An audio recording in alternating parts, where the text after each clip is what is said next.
vamos a hablar de la utilidad de la actividad antifactor 10 activado en distintos escenarios de anticoagulación.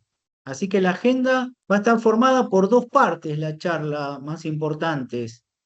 En la primera parte vamos a hablar de la utilidad, las ventajas y algunas desventajas de utilizar justamente esta prueba de actividad antifactor 10 activado en el monitoreo de tratamiento con distintos tipos de heparinas. Y en la segunda parte vamos a hablar de la utilidad de utilizar esta prueba de antifactor 10 activado en la detección tanto cualitativa como cuantitativa de los nuevos anticoagulantes orales directos. Principalmente vamos a hablar de apixaban y rivaroxaban, que tienen el mecanismo anti-10A. Así que vamos a iniciar la charla justamente repasando los fundamentos, cómo funcionan estos anticoagulantes para ver por qué es útil la prueba en estos escenarios de pacientes anticoagulados. Recordemos que la heparina, todos los tipos de heparinas, son anticoagulantes que actúan en forma indirecta. No actúan directamente sobre el sitio activo, sino que actúan sobre la molécula de antitrombina, que es un anticoagulante natural.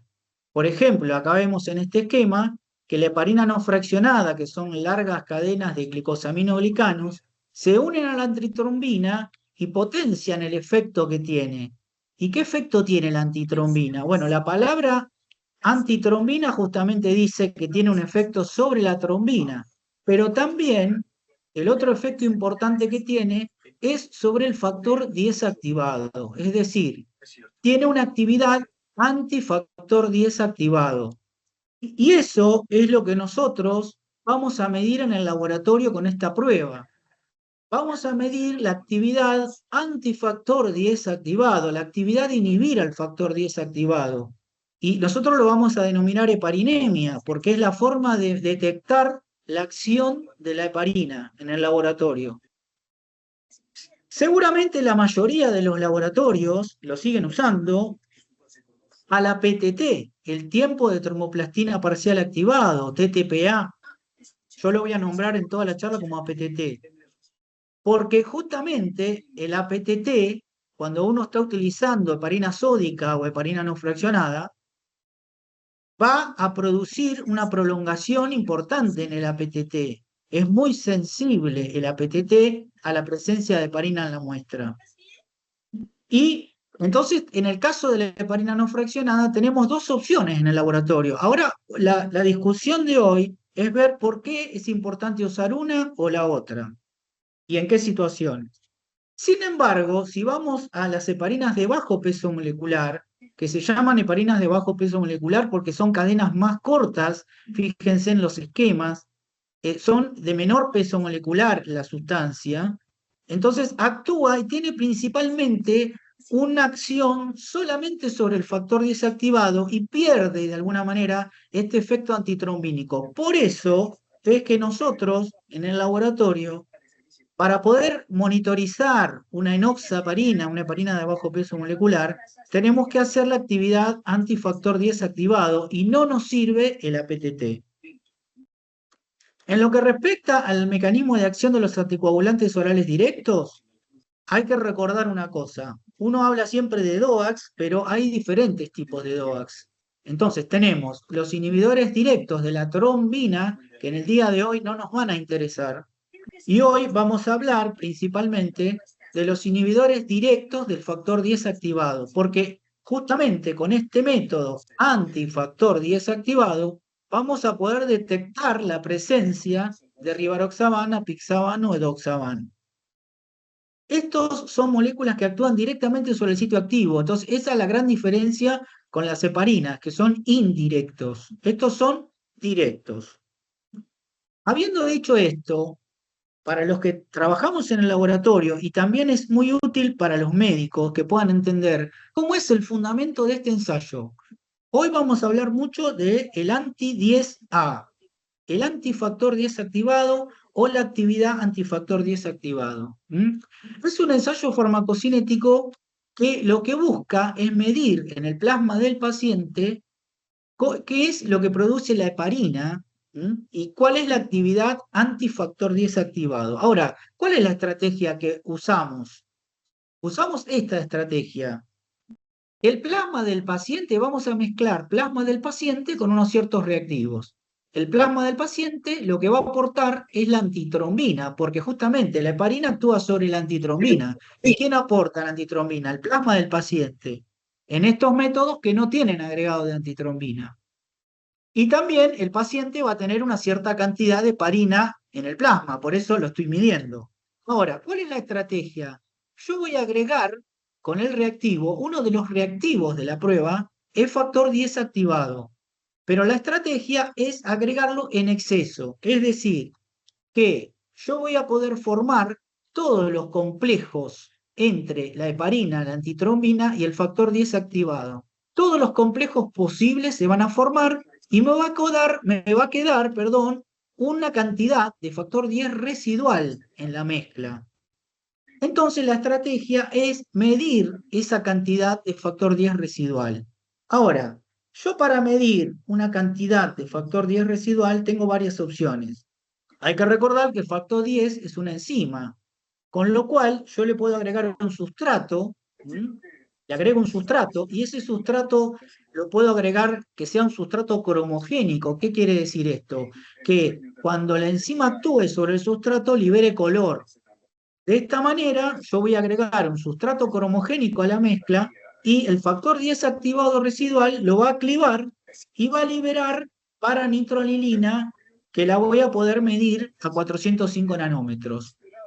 De esta manera, cuanto más cantidad de heparina tenga en el paciente, menos cantidad de factor 10 residual me va a quedar y menos va a ser el color de la muestra. Es decir, que es inversamente proporcional. Si yo tengo poca heparina, voy a tener mucho factor residual y voy a medir mucho color. Ahora, también existen otros métodos que ya se están dejando de usar, que son los coagulométricos, que es agregar una mezcla de fosfolípidos y calcio para poder medir este fosfolípido, otro factor 10 residual, y medir un tiempo de coagulación. La verdad que estos métodos, bueno, yo los he utilizado hace varios años ya y tienen un coeficiente de variación más elevado y por lo general hay que calibrar cada vez que uno realiza la prueba, ¿no? Así que vamos a hablar hoy principalmente de los métodos cromogénicos, que tienen, lo que, como les decía, una relación inversa, es decir, a mayor cantidad de absorbancia, es menor cantidad de heparina. Esta es absorbancia y esto es heparina. Mayor cantidad de absorbancia, menor heparina. Esto es muy importante saberlo, porque últimamente con la automatización de los ensayos, uno se olvida de cuál es el fundamento del método. Pero para poder interpretar lo que pasa con los pacientes, nosotros tenemos que tener presente cuál es el fundamento del método y cuáles son las cosas que lo pueden llegar a interferir o perturbar. Así que esto es muy importante. Ahora, vamos a hablar entonces, en la primera etapa dijimos, del monitoreo de la heparina no fraccionada. Y también dijimos que había dos formas en el laboratorio. Hoy en día tenemos dos reacciones principales: el tiempo de tromoplastina parcial activado y la heparinemia con la actividad antifactor 10 activado. Entonces, vamos a referirnos a la PTT, al tiempo de tromoplastina parcial activado, y cuáles son las limitaciones que tiene a la hora de medir heparina. Más allá de la primera parte de la tabla, nos muestra todo lo que es la preanalítica. Eso yo creo que lo tenemos más que sabido, que por lo general los pacientes que están con heparina tienen una infusión continua que está conectada en el brazo. Entonces, el sitio de toma de la muestra del paciente es muy importante. Tenemos que siempre verificar que no le hayan tomado la muestra del lado que tiene conectada la vía de infusión, porque eso nos va a dar una contaminación. También es muy importante la concentración de citrato, los tubos que uno utiliza, y la centrifugación debe ser realizada antes de la hora. ¿Por qué es esto? Porque uno tiene que separar el plasma de las plaquetas. Las plaquetas pueden liberar factor plaquetario 4 y neutralizar la heparina presente en la muestra. Después, las características de los distintos ensayos. Este es un gran problema para la PTT. Cada ensayo es diferente y reacciona diferente a la heparina, por lo cual, y también incluso a veces hay variabilidad con distintos lotes de reactivo. ¿M? Y también el coagulómetro que utilizamos puede presentar diferencias. Pero lo más importante la razón por la cual estamos hoy discutiendo es principalmente las variables biológicas que afectan a la PTT. ¿Por qué? Porque hay muchas situaciones que se dividen en tres grupos que hacen que el APTT no me esté diciendo bien qué cantidad de heparina tiene el paciente. Una de ellas es la alteración de la farmacocinética de la heparina. Por ejemplo, en pacientes obesos o en pacientes adultos mayores, donde tenemos un volumen intravascular alterado. En otras situaciones, pacientes infectados, inflamados, con cáncer, con trombosis, justamente son todos los pacientes en los cuales uno va a utilizar la heparina no fraccionada. Pacientes internados en terapia intensiva, unidad coronaria, que tienen una trombosis, una gran trombosis aguda. Y eso va a afectar la concentración aumentada de proteínas que tienen estos pacientes por la inflamación. Esas proteínas con carga positiva van a neutralizar a la heparina con carga negativa. Y eso va a afectar la medición por el APTT. También la vida media de la heparina puede estar alterada en enfermedad renal o enfermedad hepática, pero el segundo grupo de afectación del APTT o limitación tiene que ver con los pacientes que también por estar inflamados o en fase aguda tienen el factor 8 y el fibrinógeno muy aumentados, y eso va a cortar el valor del APTT en un 33 a un 50%. Con lo cual, la respuesta que tiene el APTT a la heparina va a estar alterada. Otras situaciones importantes que se dan es en las deficiencias de antitrombina. Obviamente, las deficiencias congénitas son muy raras, pero las deficiencias adquiridas por una trombosis reciente o una enfermedad hepática en la cual baja la síntesis de antitrombina, eso provoca una alteración también en la respuesta que se llama resistencia a la heparina. Y por último, el hecho de estar en un paciente con una coagulación intravascular diseminada o una enfermedad hepática, donde hay disminución de los factores de la coagulación. Todas estas situaciones afectan a la PTT y limitan a la PTT para ser usado para el monitoreo de la heparina. Otra situación muy importante es la presencia de un anticoagulante lúpico positivo. Imaginemos que si tenemos un paciente con un APTT basal prolongado, ¿cómo hacemos para monitorear la heparina de ese paciente? Es decir, está muy limitado, no se puede usar el APTT si yo tengo un APTT basal de un paciente de 60 segundos, por ejemplo, por un lúpico positivo o por una deficiencia de factor 12 o por una coagulación intravascular diseminada o una enfermedad hepática. En ese caso, yo tengo que recurrir sí o sí a la actividad antifactor 10 activado. Entonces, ¿qué dicen las guías? Que debido a la diferencia en la sensibilidad, en la respuesta de la PTT a la heparina, no se recomienda usar intervalos fijos o razones fijas de APTT, como por ejemplo en 1,5, 2,5 veces el basal, para monitorear la terapia con heparina no fraccionada. Y tanto la CAP como la ACCP recomiendan que cada laboratorio tiene que establecer su propio rango terapéutico de heparina. Y ahora vamos a ver qué significa esto. Miren esta tabla, que fue publicada por Marlar y colaboradores en el Seminar Trombosis and Hemóstasis, que cuando uno determina el verdadero rango terapéutico de heparina de cada reactivo, esto es muy diferente de acuerdo al reactivo coagulómetro, y muchas veces es muy distinto al 1,5, 2,5 que se usa normalmente. Y acá en esta tabla vemos que hay hecho un estudio grande donde se utilizaron distintos coagulómetros y distintos reactivos que hay en el mercado y dijeron, bueno, está bien, vamos a usar el 1,5, 2,5 y vamos a medir en esos pacientes qué nivel de heparina tenían. Y fíjense que hay muchas situaciones en las cuales el nivel de heparina de esos pacientes estaba en 0, 0,1, 0,2, 0,4. Por lo tanto, no está bien anticoagulado utilizando estos rangos fijos o razones fijas. No.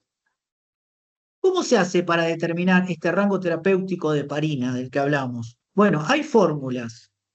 La fórmula, la recomendada por la CAP, por ejemplo, Colegio Americano de Patólogos, es que uno debe juntar pacientes que están bajo tratamiento con heparina no fraccionada, entre 30 y 50, en ese momento, es decir, sacar muestras ex vivo. Eso significa, saco plasma de pacientes que están bajo tratamiento. Y tengo que conseguir a través del tiempo en todo el rango de concentraciones, algunos que tengan concentraciones bajas, medias y altas. Pero no deben estar recibiendo antagonistas de la vitamina K, es decir, el RIN tiene que ser menor a 1,3, no tienen que estar recibiendo inhibidores directos, los DOACs, ¿no? No debe incluir más de 2 resultados del mismo paciente. Y una vez que yo logro tener ese conjunto de resultados, voy a graficar en el eje X los resultados de anti-10A y en el eje Y los de APTT, es decir, que a cada muestra que yo tengo le tengo que largar el APTT y el anti-10A y trazar la curva que mejor ajusta con un análisis de regresión lineal. Y el rango terapéutico resulta de los valores de APTT que correspondan a 0,3 y a 0,7 por actividad antifactor 10A. Este es el experimento que nosotros realizamos en nuestro hospital cuando comenzamos a utilizar justamente el rango terapéutico con el anti-10A. Cada punto corresponde a un paciente, pacientes de nuestro hospital, de distintos sectores, en distintas situaciones, y estos son los puntos que fueron seleccionados, porque no podían tener un RIM mayor a 1,3, por ejemplo. Una vez que obtuvimos los puntos, se traza la ruta de regresión lineal, se grafica obviamente a PTT en función de parinemia por anti-10A, y como sabemos que el rango terapéutico para heparina no fraccionada, y eso es algo fijo, es entre 0,3 unidades y 0,7 unidades mililitros de anti-10A, uno entra con el 0,3 en la ecuación de la curva y saca el valor de APTT. Entra con el 0,7 y saca el valor de APTT. De esta manera, nuestro valor, nuestro rango terapéutico para que el paciente esté anticoagulado es entre 56 y 87 segundos. Y esto no necesariamente coincide con el 1,5, 2,5 veces el basal. Obviamente que esto cada laboratorio debe realizar con los reactivos que utiliza en su laboratorio. Esto es muy importante porque uno no puede tomarlo de la literatura. Obviamente, cuando uno compara las curvas obtenidas o los rangos obtenidos con los mismos reactivos y coagulómetros son muy parecidos, pero cuando uno utiliza otros reactivos y otros coagulómetros pueden ser muy distintos. Entonces la determinación que nosotros tenemos disponible de IL, digamos, es el Hemosil líquido anti-10A, que está automatizado para el equipo, y que justamente acá tenemos el frasquito color caramelo, que es el sustrato cromogénico del que hablábamos hoy, el frasquito transparente, digamos, que es translúcido, que es el factor 10 activado, y con esos dos frasquitos colocados en el equipo, uno puede tener listos para usar, es decir, que no tiene que prepararlos, lo puede tener disponible y hoy en día en nuestro hospital lo tenemos disponible 24/7, porque se requiere para el caso de los monitoreos de las bombas de infusión continua con heparina y también en ciertos procedimientos, como por ejemplo pacientes conectados a ECMO. Lo que sabemos es que la curva de calibración se realiza con 3 calibradores en 3 niveles, 0, 0, 8 y 2, y 2 controles en niveles bajo y alto. Y la linealidad es hasta 2. Pero hay una sola curva híbrida que se puede utilizar tanto para el monitoreo de heparina no fraccionada como el de bajo peso molecular, ya que tiene un multicalibradores, y está probado que es trazable a los estándares de la Organización Mundial de la Salud para heparina no fraccionada y bajo peso molecular. Este es un ejemplo de nuestra curva. Esta es la última curva que tenemos en el equipo, donde vemos obviamente la relación inversamente proporcional. A mayor longitud de onda hay menor cantidad de heparina. Fíjense que el calibrador 3, que es el que tiene más cantidad de heparina, tiene 2 unidades, tiene 200 de absorbancia. El calibrador 1, que tiene 0, tiene 1100 de absorbancia. Ahora, la utilidad del anti-DSA, entonces, para monitorear la heparina. Nosotros tenemos un paciente conectado a una bomba de difusión continua. ¿Y cuál es el objetivo de esto? Y esto es muy importante que siempre lo tengan en mente. Acá debemos esperar que llegue al equilibrio. Cuando el paciente se conecta a una bomba, se controla cada 4 o 6 horas o dejando un espacio luego de haber hecho un cambio en la velocidad de infusión, hasta obtener dos valores consecutivos en rango. ¿Qué dice la literatura? Que uno, muchas veces en un paciente adulto, empieza el tratamiento con un bolo de heparina y luego conecta esta bomba de infusión continua a una cierta velocidad de infusión, que puede ser 18 unidades kilo hora. Eso cada protocolo de cada hospital lo debe establecer. ¿Y cuál es el target o el objetivo a alcanzar? El rango terapéutico de heparina o la otra opción es utilizar antifactor 10 activado, en cual el rango terapéutico sería entre 0,3 y 0,7 unidades por mililitro. Entonces, uno tiene que lograr esto. Tiene que lograr, luego de un posible pico por un bolo de heparina, uno tiene que lograr que los puntos a través del tiempo de cada paciente estén dentro del rango terapéutico o dentro del rango de la heparinemia, de 0,3 a 0,7. La ventaja es que este rango es único, no tengo que determinarlo en cada laboratorio. Y yo ya sé que es 0,3 a 0,7 para todo el mundo. En cambio, si yo uso APTT, tengo que hacer el rango terapéutico de heparina.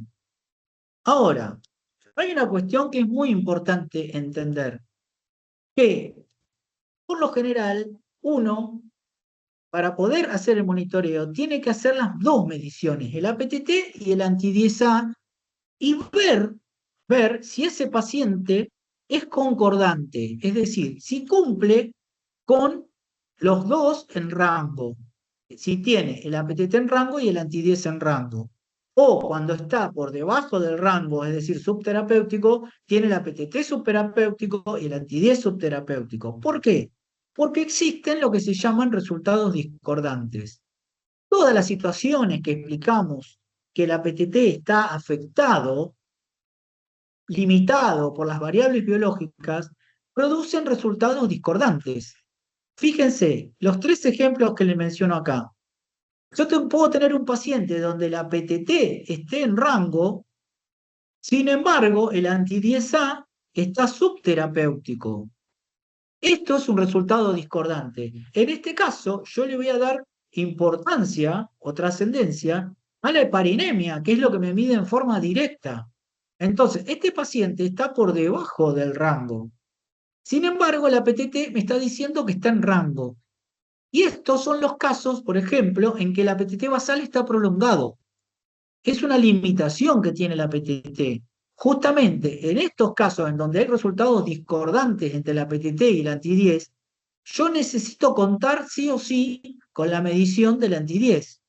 La otra situación es tener un APTT subterapéutico, pero sin embargo la heparinemia está en rango terapéutico, como por ejemplo este punto. Es decir, el paciente en realidad está en rango terapéutico, pero si yo lo mido solo con el APTT, está subterapéutico. ¿Qué quiere decir? Estos son los pacientes que tienen factor 8 aumentado, fibrinógeno aumentado, proteína de fase aguda aumentadas. Son las limitaciones que tiene el APTT. En este caso yo necesito medir con anti-10A.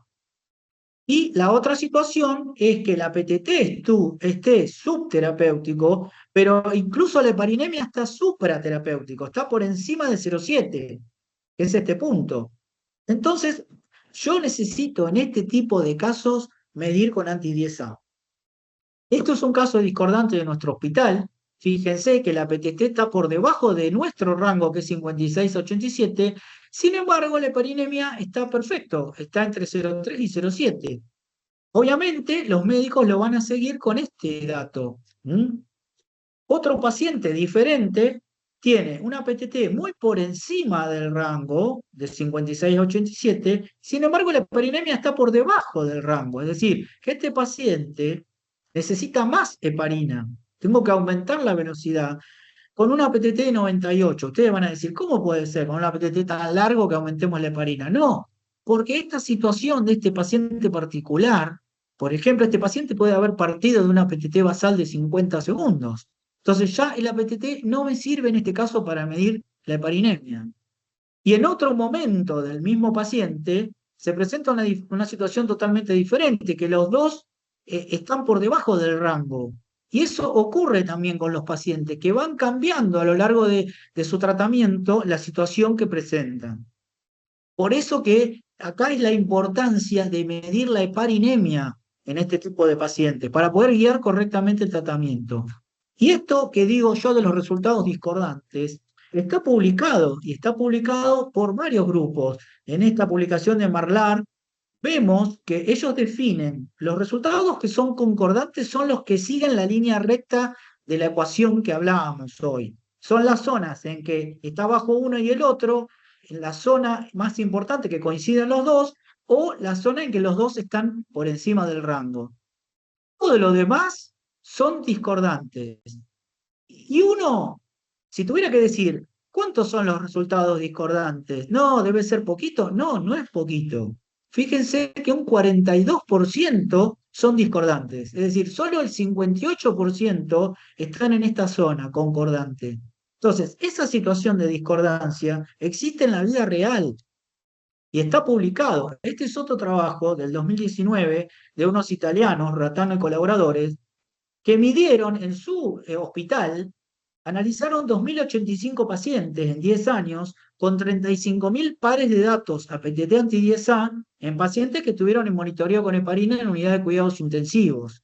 Y la concordancia general en todas las situaciones de los pacientes, que es muy compleja, fue del 60%, coincide con el trabajo anterior. Es decir, que hay un 40% de discordancia, 40% de casos en los cuales yo me tengo que guiar con la heparinemia. Nosotros hicimos y presentamos el año pasado en el Congreso CAT, del Grupo Cooperativo Argentino de Hemostasis y Trombosis, también un análisis retrospectivo de resultados de pares para ver, de pares de resultados APTT y anti-10, para ver qué nos pasaba a nosotros. Y también nos pasa algo muy parecido, fíjense, tenemos discordancias en el 41% de casos, en el total de la población anticoagulada, discordancias de 42% de casos, solamente en los pacientes que están con bomba de difusión continua con heparina, y en los pacientes que están conectados en ECMO tenemos un 40% de discordancia, es decir, que coincide con la literatura. La discordancia existe y tiene que ver con las limitaciones de la PTT. Cada laboratorio entonces debe determinar con su equipamiento el rango de APTT reactivo específico, lote específico que corresponda a las concentraciones de heparina entre 0,3 y 0,7. Eso es el rango terapéutico de heparina. El objetivo final en realidad va para el paciente. Yo lo que quiero en realidad es que el paciente esté bien anticoagulado y no medir con una PTT que me parece que está largo y resulta que el paciente en realidad no está bien anticoagulado. Yo mido una heparinemia y me da baja. Entonces, ese es el objetivo final, prevenir dosificaciones inadecuadas, especialmente subterapéuticas, que el paciente bajo tratamiento haga una trombosis. Entonces vamos a ver un caso clínico, que esto me parece interesante. Para resumir un poco, porque es largo la descripción, después lo pueden leer ustedes, pero es una paciente femenina de 34 años que se presenta en urgencias, principalmente en demanda espontánea en nuestra institución, por presentar aumento de diámetro y dolor en el miembro inferior izquierdo, sin antecedentes previos, solo de varices en miembros inferiores y la medicación de anticonceptivos orales desde hace 3 años. La paciente se presentó con estudios de imágenes de una extensa trombosis venosa en el miembro inferior izquierdo. Ante esta situación, en urgencia siempre se utilizan las heparinas, porque son anticoagulantes rápidos de usar y que rápidamente anticoagulan al paciente. Entonces, por protocolo se inicia una anticoagulación con enoxaparina 80 miligramos en dosis anticoagulantes hasta que se termina de estudiar al paciente. En este caso se solicita la interconsulta con hematología y hemodinamia y se completa el estudio con una angio-TC de tórax, abdomen y pelvis y miembros inferiores, donde se ve una extensa trombosis venosa profunda total del miembro inferior izquierdo y en el tórax también una trombosis en arterias pulmonares, con lo cual se determina que la paciente tiene una TBP-TEP, trombosis venosa profunda y tromboembolismo pulmonar. Luego de esto, completado el estudio interconsultado con hematología, se decide pasar a heparina no fraccionada, que es lo que se hace en la mayoría de los casos, con una bomba de infusión continua a 18 unidades kilo-hora. Y en esta tabla podemos ver cuál es la evolución, porque esto es lo importante. La paciente pasa de una PTT basal de 26 segundos, que fue antes de iniciar el tratamiento, luego con heparina de bajo peso molecular enoxaparina, que la PTT no me sirve, pero sí está ligeramente prolongado, y luego comienza con la bomba de infusión continua. Vemos que si uno hace el gráfico, estos dos puntos no sirven porque son los iniciales, el basal y la heparina de bajo peso. Estos puntos son los que corresponden a la bomba de difusión continua con heparina no fraccionada. ¿M? Y obviamente, cuando se va de rango, le van a bajar la velocidad de infusión. Al principio le subieron la velocidad de infusión, se fue de rango y luego le bajaron la velocidad de infusión para entrar en rango de nuevo. Entonces, si vemos la evolución, vemos que la mayoría de los puntos estuvieron dentro del rango, salvo en este momento que le habían subido la velocidad de infusión y que se fue de rango, luego tuvieron que bajar.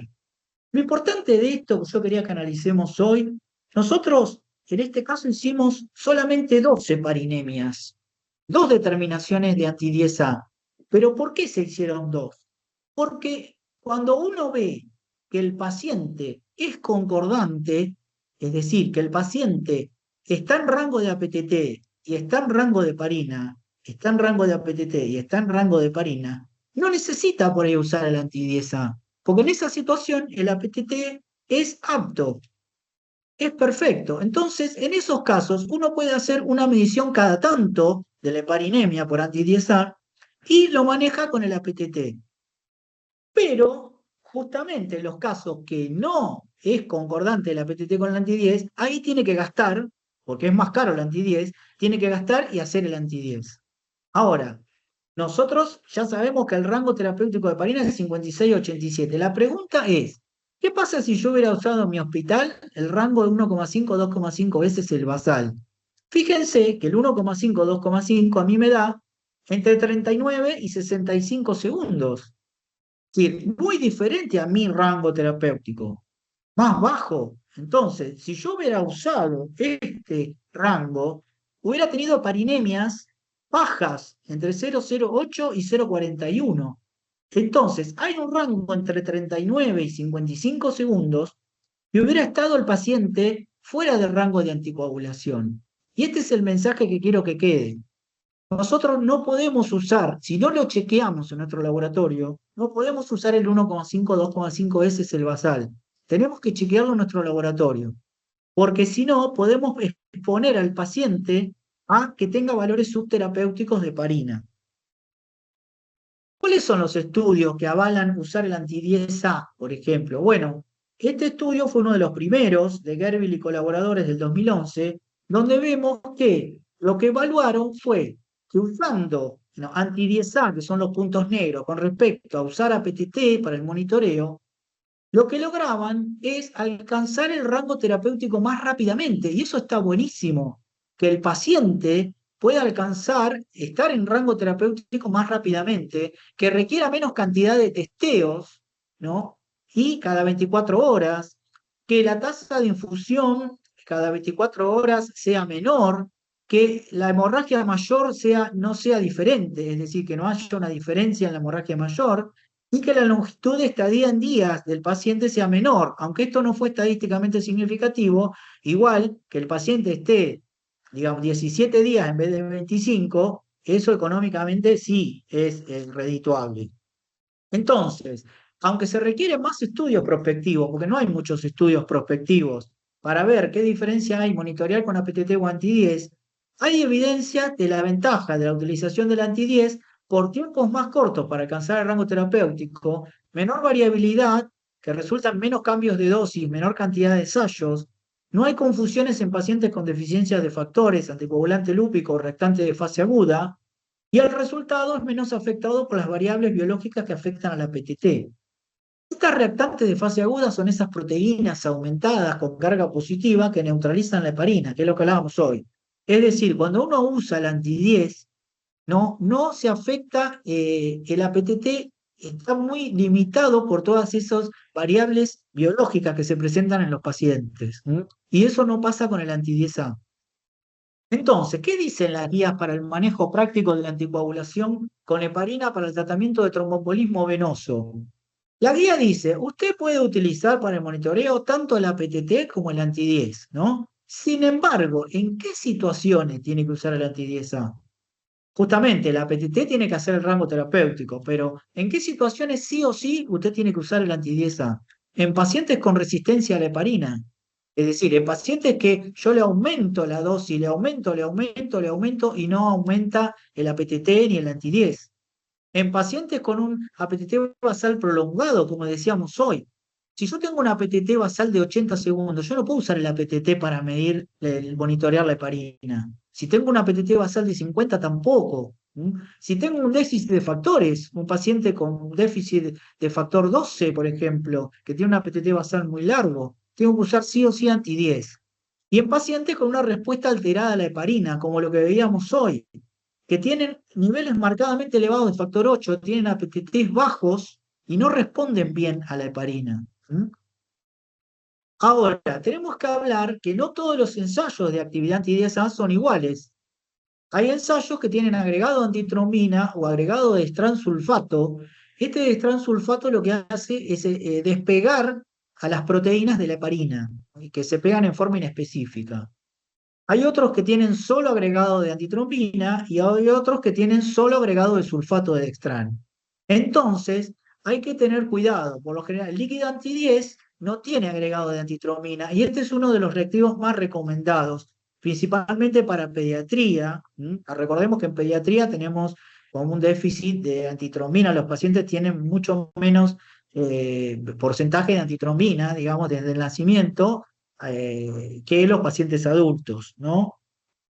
Las principales diferencias que existen entonces tienen que ver con la adición de antitrombina, ¿no? Porque si yo le agrego antitrombina con el reactivo, lo que hago es neutralizar toda la heparina, unir toda la heparina. Entonces, mido la que está unida y la que no está unida.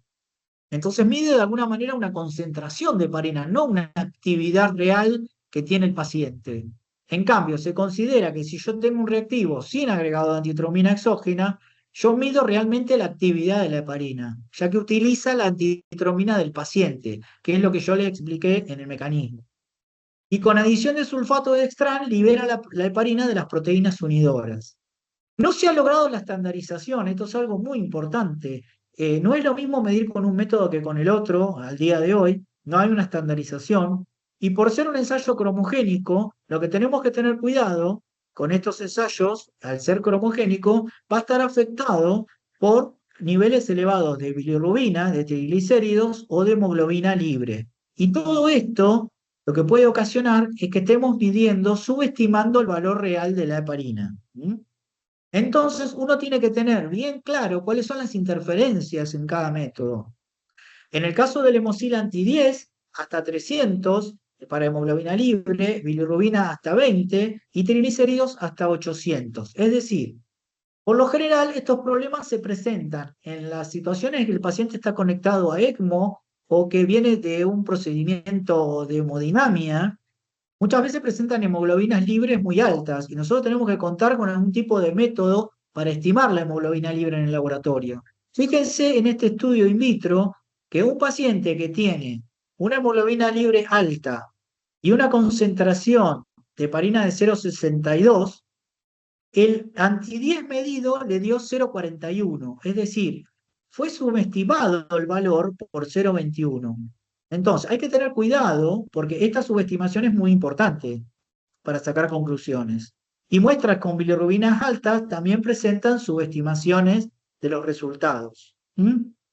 Hay que tener cuidado con la dilución de las muestras en estos casos, no es algo muy recomendable, porque no es un ensayo de punto final, y además si yo diluyo, voy a diluir también la antitrombina y las proteínas en la dilución.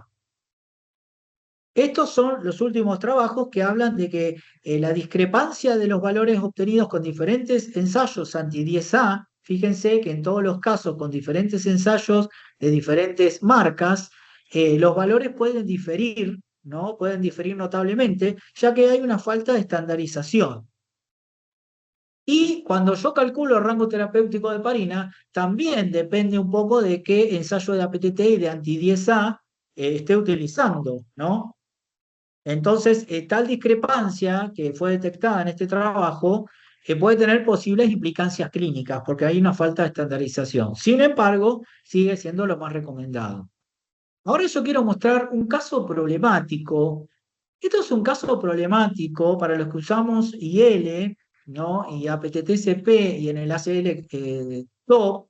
Vemos que muchas veces, cuando un paciente tiene un infarto agudo de miocardio, recibe, por ejemplo, fibrinolíticos o recibe heparina cuando ingresa hemodinamia, el APTT tira el mensaje error. Error, porque si uno mira la curva de reacción, está muy por encima de 120 segundos, es decir, no coagula en los tiempos de la prueba que está estandarizada hasta 120 segundos.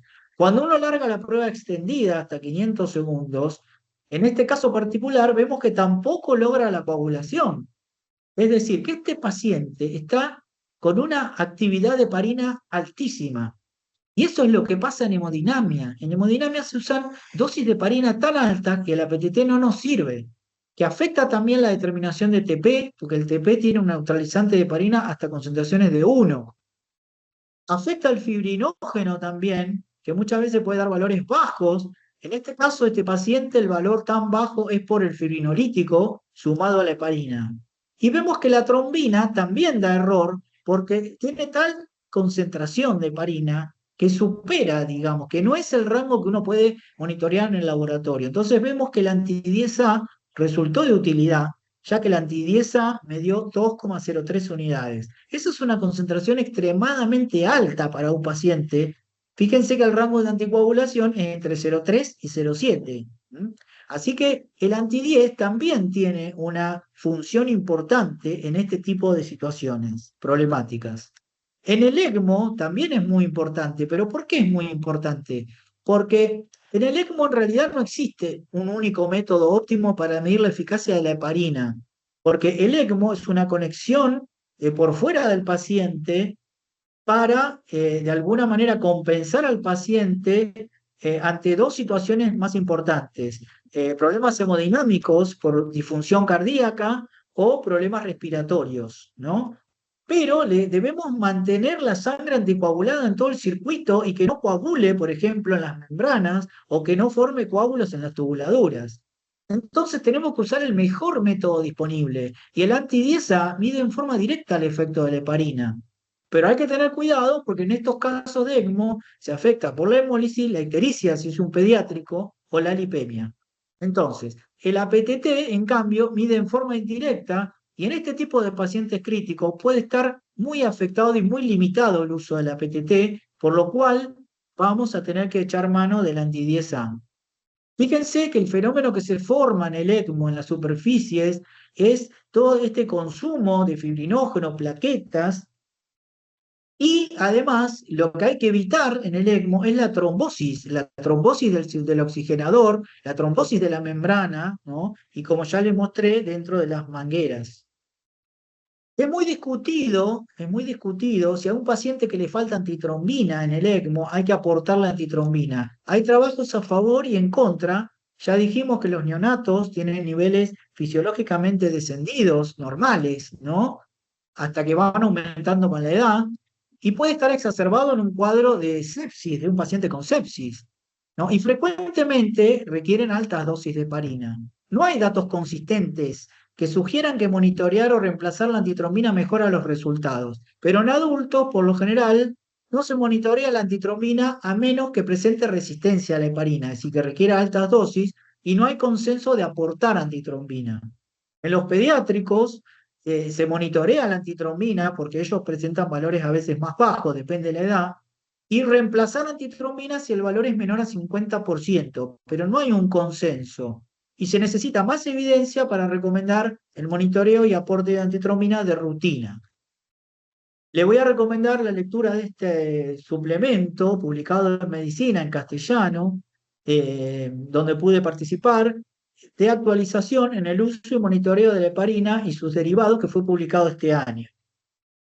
Y vamos a pasar ahora a la segunda parte de heparinas, que es el monitoreo de la terapia con heparina de bajo peso molecular. Pero esto va a ser más rápido porque nosotros ya entendemos ahora cómo funciona la heparinemia, método de anti-10A, y digamos, ya sabemos que tenemos una curva de calibración con 3 calibradores en nuestro laboratorio y que hay curvas híbridas que nos sirven tanto para medir heparina no fraccionada como heparina de bajo peso, que esas curvas, como publican estos trabajos, están comparadas con los calibradores de la Organización Mundial de la Salud, es decir, que están validadas estos multicalibradores contra calibradores de heparina no fraccionada y los multicalibradores contra heparinas de bajo peso, calibradores de heparina de bajo peso molecular.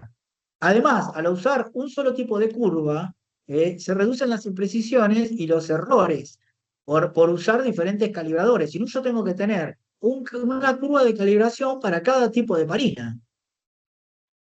Esta también demuestra en este trabajo cómo hay una compatibilidad, una comparación de las curvas de calibración por duplicado para cada ensayo, para diferentes ensayos de distintas marcas comerciales de anti-10A, comparados con los estándares internacionales para heparina no fraccionada y de bajo peso molecular. Ahora, hay que destacar que el control de la terapia con heparina de bajo peso no es tan intensivo o no es tan necesario como el caso que vimos de ejemplo del monitoreo de la terapia de heparina no fraccionada, porque por lo general y cada vez más, cada vez menos en realidad, se requiere monitoreo. Solamente hay poblaciones en las cuales hay que medir pacientes obesos o con bajo peso, pacientes con insuficiencia renal, riesgo elevado de trombosis o sangrado, en el embarazo de alto riesgo, en neonatos y niños, y en pacientes con alto riesgo trombótico o de sangrado. Obviamente, ¿cómo monitoreamos el efecto? Con un ensayo anti-10A, método de equipo específico, que sea para nuestro equipo. La toma de muestras es a las 4 horas, se considera entre 3 y 5 horas, pero lo ideal es estandarizar a las 4 horas, ya que ahí tenemos el pico de la mayor parte, de la mayor cantidad de heparinas que hay en el mercado, ¿no? Y siempre hay que calibrar contra un estándar, el calibrador tiene que estar calibrado contra el estándar internacional de Organización Mundial de la Salud, que tiene una relación de actividades anti-10A, anti-2A de 2,5, o la misma heparina que recibe el paciente. Obviamente hay valores target, los valores target son diferentes a la heparina no fraccionada. Nosotros decíamos que el rango terapéutico con heparina no fraccionada es de 0,3 a 0,7. En cambio, el rango que se usa habitualmente en enoxaparina, que es lo que más se utiliza, cuando se da cada 12 horas, 2 veces por día, es de 0,6 a 1. En alguna literatura dicen hasta 1,1, 1,2. Pero ojo que puede ser que haya diferentes heparinas que tengan otro rango de acuerdo al tratamiento. ¿Por qué? Porque las distintas heparinas tienen una relación de actividad anti-10A, anti-2A diferente, ¿no es cierto? Nosotros tenemos una relación actividad antifactor desactivado, antitrombina.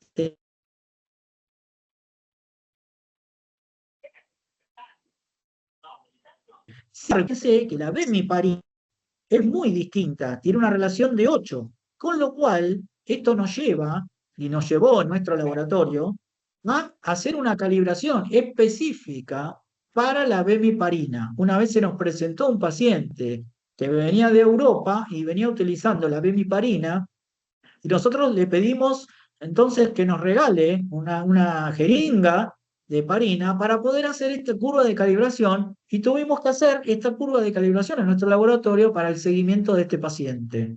Fíjense que si no lo hubiéramos hecho y si hubiéramos medido con la curva híbrida comercial, los valores nos hubieran dado más bajos.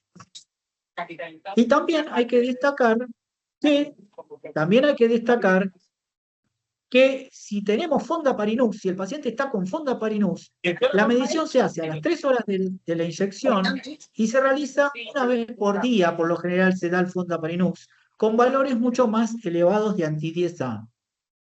Entonces, con fondaparinux también tenemos que tener una curva calibrada con calibradores específicos de fondaparinux y controles o calibrada con la heparina que recibe el paciente. No sirven las curvas híbridas. Este es un mensaje importante. Entonces vamos a ver igual un caso clínico de lo que es heparina de bajo peso, que lo voy a dar bastante rápido, porque así hacemos a tiempo con la charla. Una paciente femenina, en realidad se los voy a contar resumido. Esto es un caso de una paciente femenina de 29 años con antecedentes de un hepatocolangiocarcinoma. Imagínense un cáncer, ¿no? Una paciente con cáncer en las vías biliares que tiene niveles de bilirrubina altísimos y además no responde al tener una falla hepática de alguna manera porque tuvo una trombosis portal, una estenosis de la vena cava, también tiene niveles de antitrombina bajos.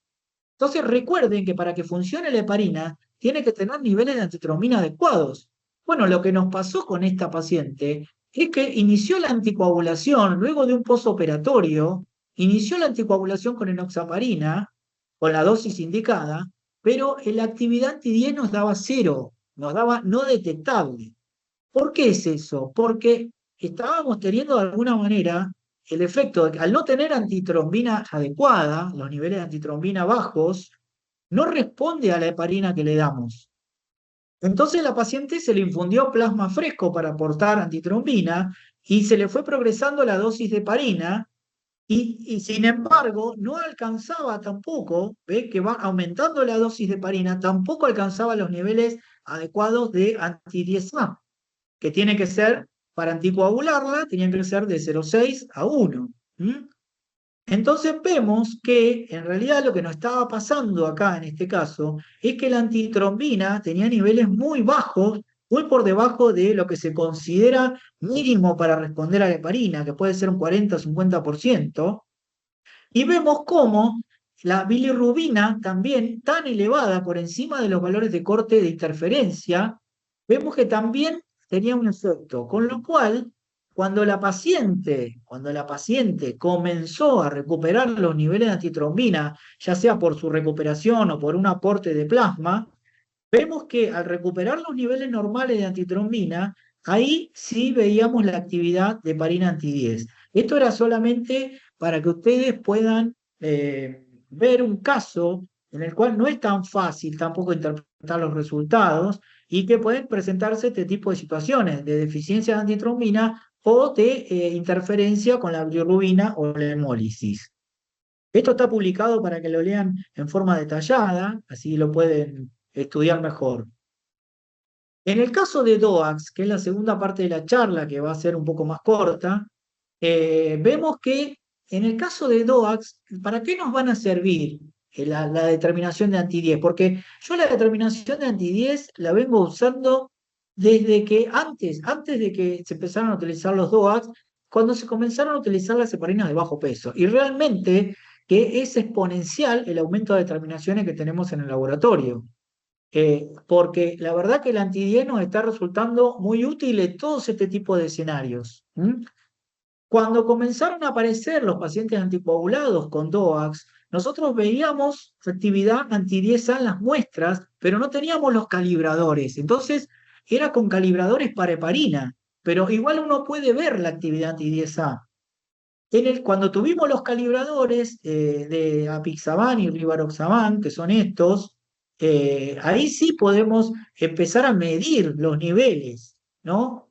Ya que como tienen un efecto directo anti-10A, uno lo que hace es una curva de calibración con calibradores de apixaban, rivaroxaban y edoxaban, y luego puede medir y determinar nanogramos mililitro de la droga. Obviamente, uno va a determinar la droga en el pico y en el valle, porque tiene un pico entre las 2 y las 4 horas, la mayoría de los anti-10A, y además tiene que tener en cuenta la eliminación vía renal, la interferencia con otras drogas que recibe el paciente también es importante. Esto es muy importante. Entonces, ¿cuál es el rol del laboratorio en los pacientes anticoagulados? Y yo les voy a recomendar que lean este suplemento. Dependiendo del objetivo del estudio, detectar la presencia de la droga en forma cualitativa o medir su concentración en ciertos escenarios que lo vamos a revisar después. Las pruebas básicas de hemostasia, en realidad, no son útiles. Las pruebas básicas no nos pueden guiar nunca para predecir complicaciones hemorrágicas o trombóticas en los pacientes anticoagulados con DOAX. Ahora vamos a ver casos, ejemplo. Vemos que este paciente estaba recibiendo un DOAC anti-10A por prevención de stroke en una fibrilación auricular no valvular. Y miren las pruebas de laboratorio basales. Yo con estas pruebas de laboratorio basales no puedo determinar ni sacar ninguna conclusión. Lo único que puedo decir, y que ya está escrito en toda la literatura, es que los DOACs anti-10A producen alteración del tiempo de protrombina, principalmente. El rivaroxaban produce una alteración mayor que el apixaban, aunque tiene el mismo mecanismo de acción, no se sabe por qué. El rivaroxaban produce una alteración mayor del tiempo de protrombina que el apixaban. ¿Qué puedo hacer yo para ver si tiene un DOAC? Un tiempo de trombina no me sirve, porque estos DOACs no son antitrombínicos, son antifactor 10 activado.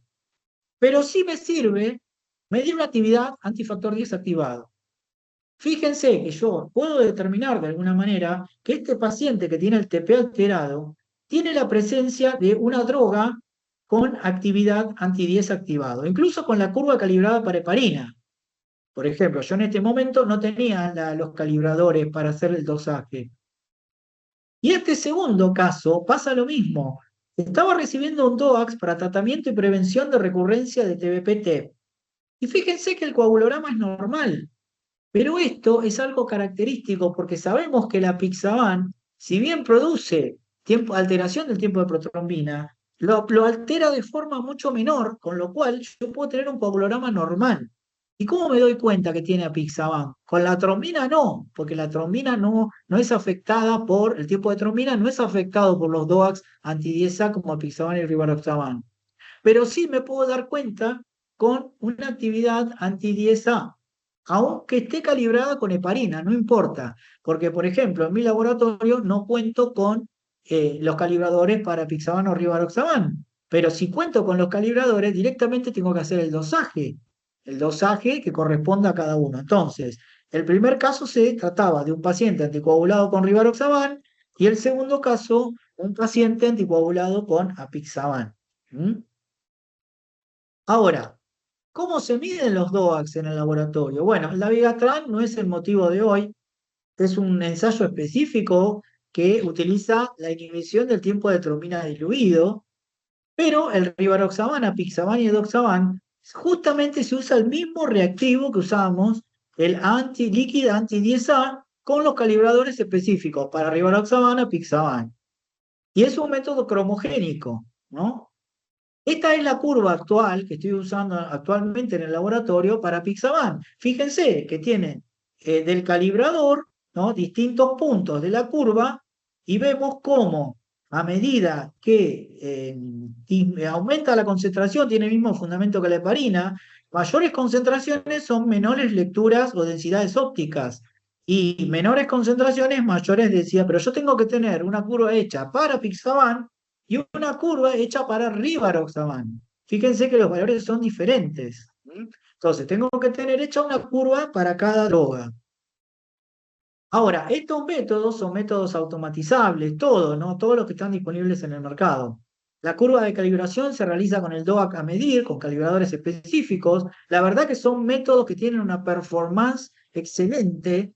Los controles, por lo general, si uno tiene un mantenimiento adecuado del equipo y una preanalítica adecuada, uno, digamos, es un método con un coeficiente de variación bajo, ¿no? No deben utilizarse los ensayos suplementados con antitrombina para DOACs. Hay que usar el líquido anti-10 que no tiene agregado antitrombina, porque los que tienen agregado antitrombina pueden sobreestimar los DOACs. No debe utilizarse la heparinemia. Acá es una recomendación general para determinar los niveles de DOACs, solamente en forma cualitativa, que es lo que hicimos en el ejemplo anterior. Por ejemplo, hacer el anti-10A con la curva calibrada para heparina no es para sacar un valor, es para ver si tiene o no tiene. Y el límite de cuantificación para los distintos métodos es aproximadamente de 30 nanogramos mililitro. Ahora, este es el documento que yo les recomiendo revisar con la recomendación de manejo de anticoagulantes orales directos, anti-10A y anti-2A.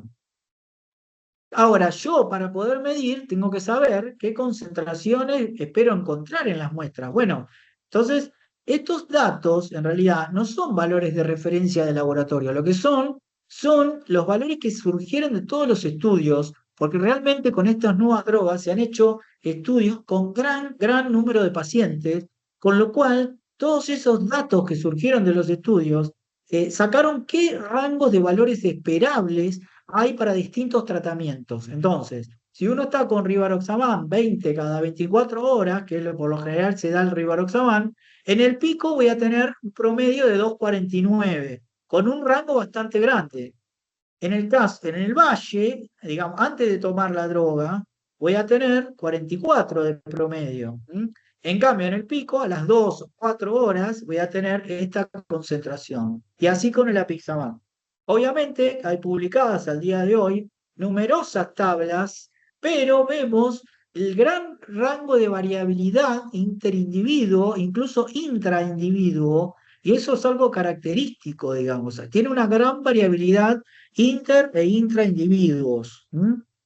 Ahora, ¿cuáles son las concentraciones clínicamente relevantes? Esto es importantísimo, porque digamos, una cosa es la concentración terapéutica y otra cosa es cuando un paciente viene con una urgencia, ¿qué sería relevante que tenga? Menos que 30, por ejemplo, tiene que tener menos que 30 para poder ir a una cirugía o procedimiento de alto riesgo de sangrado, o tiene que tener menos de 50 si la cirugía o procedimiento es de bajo riesgo de sangrado. Entonces, estos son los valores de corte importantes, porque en realidad lo que hay que decir es que los DOACs no requieren monitoreo de laboratorio, están hechos para eso.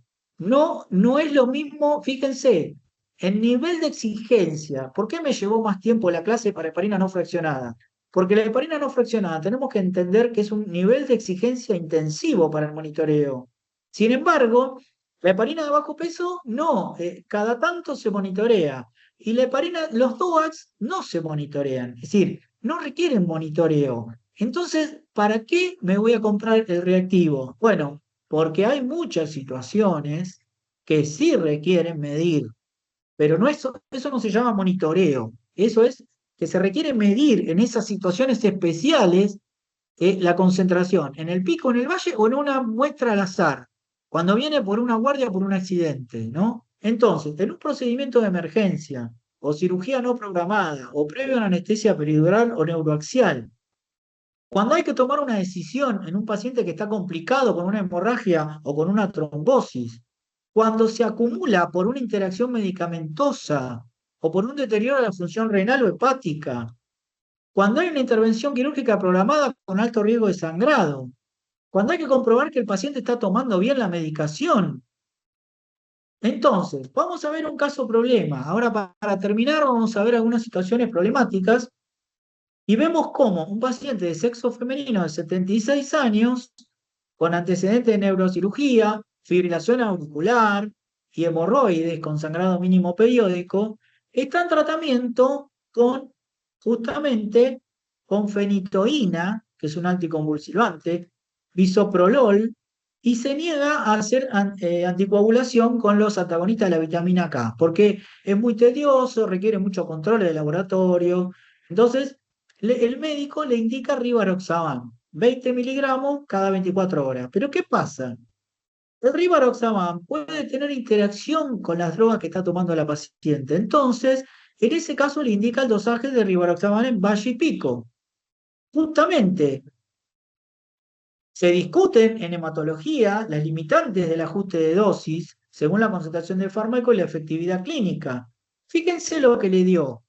En el pico a las 2 horas, un valor por debajo de lo esperable, ¿m? Y en el valle le dio directamente cero, si no detectable, por debajo del límite de detección.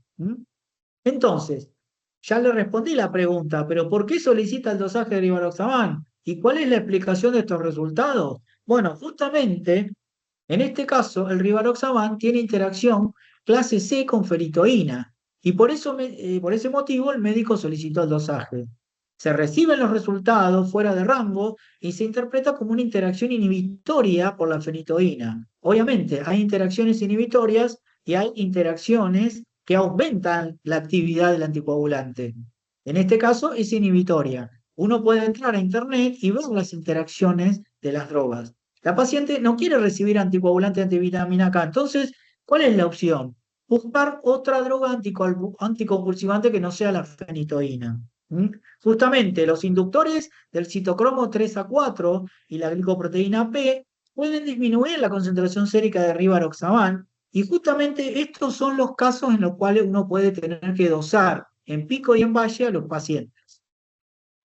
Y por último vamos a discutir, a ver, otras utilidades del anti-10A, como por ejemplo, cuando yo tengo el anti-10A calibrado con heparina, pero no tengo los calibradores, ¿puedo estimar apixaban y rivaroxaban? Bueno, justamente en 2022 salió en Thrombosis Research este trabajo donde decía que uno puede, digamos, con la curva calibrada para heparina de bajo peso molecular, puede identificar concentraciones importantes clínicamente de apixaban y rivaroxaban.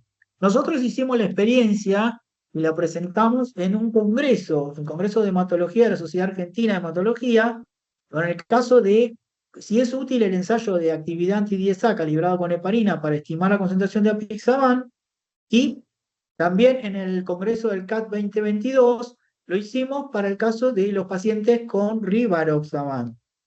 Lo que vimos fue que en las concentraciones, justamente en los puntos clínicamente importantes que ya vimos, teníamos estos niveles de actividad anti-10A. Entonces, vemos que si hay la presencia de una actividad anti-10A, entonces quiere decir que el paciente tiene por lo menos 30 de apixa. Entonces, esto es importante para los laboratorios que no pueden contar con el dosaje, pero en realidad tengan en cuenta que esto es cualitativo y tiene que ser determinado en cada laboratorio. El caso de rivaroxaban es algo parecido, pero obviamente hay que hacerlo con apixaban por un lado y con rivaroxaban por el otro. Es decir, yo puedo tener niveles muy bajitos de actividad anti-10A calibrada con heparina y me está indicando que está la presencia de rivaroxaban o de apixaban. En este trabajo publicado este año, donde pude participar, concluimos qué pasa cuando utilizamos distintos reactivos calibrados con heparina de distintos coagulómetros y distintos reactivos de distintas marcas comerciales. Podemos estimar la concentración, como hicimos, pero los valores obtenidos difieren para cada sistema reactivo calibrador instrumento. Y para su correcta aplicación en la práctica clínica, es fundamental conocer justamente los valores de anti-10A correspondientes a las concentraciones de puntos de decisión clínica, 30 y 50 nanogramos mililitro, para el sistema utilizado por cada laboratorio. Por último, les voy a mostrar este caso problema que tiene que ver con otra de las utilidades de tener, digamos, la actividad anti-10A puesta en el laboratorio, que tiene que ver, cuando uno realiza la determinación de anticoagulante lúpico en el laboratorio, puede tener una interferencia, y eso está descrito en las guías. Con lo cual, si uno tiene pruebas de screening alteradas para lúpico, uno puede sospechar que el paciente está tomando un DOAC, y ante la sospecha de la presencia de ese DOAC, puede hacer una actividad anti-10A, aunque sea calibrada con heparina. En este caso vemos que el paciente vino a hacerse un estudio de lúpico al laboratorio y fíjense la actividad anti-10A 1,26 porque el paciente estaba tomando apixaban.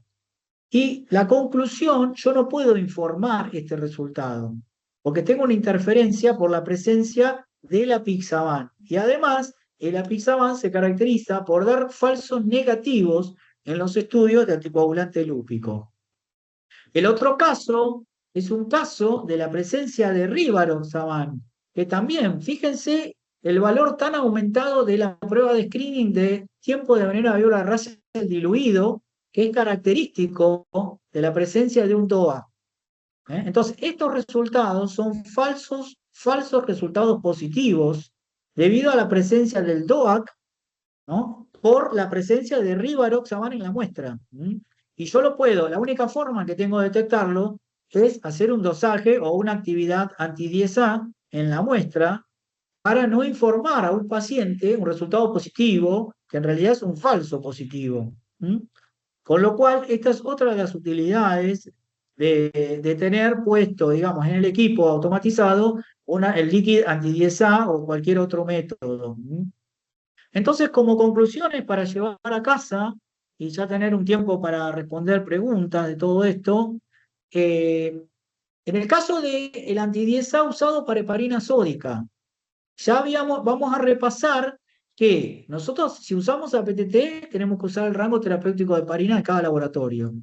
Y las guías dicen que yo puedo usar el APTT o el anti-10A, pero hay situaciones en las cuales tengo que usar sí o sí el anti-10A. Esto justifica que yo tenga el anti-10A en el laboratorio.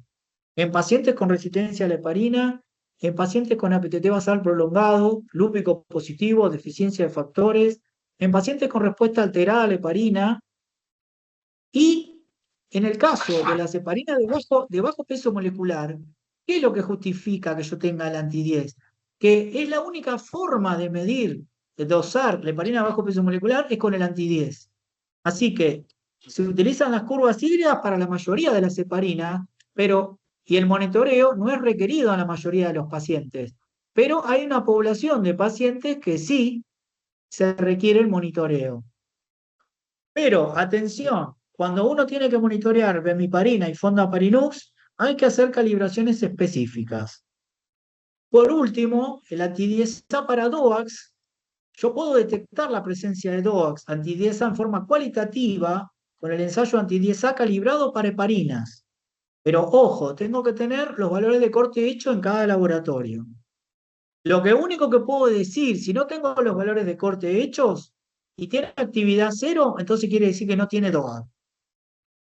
No se necesita hacer un monitoreo de coagulación rutinario con los DOAX, y eso es un concepto importante, no se habla de monitoreo con DOAX.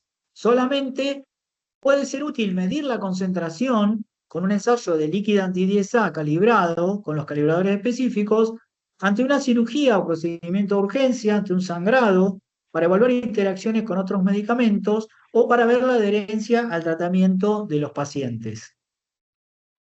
Por lo tanto, bueno, para cumplir con el horario, este es el hospital donde yo trabajo, este es un grupo grande del laboratorio y bueno, desde ya muchas gracias por la atención.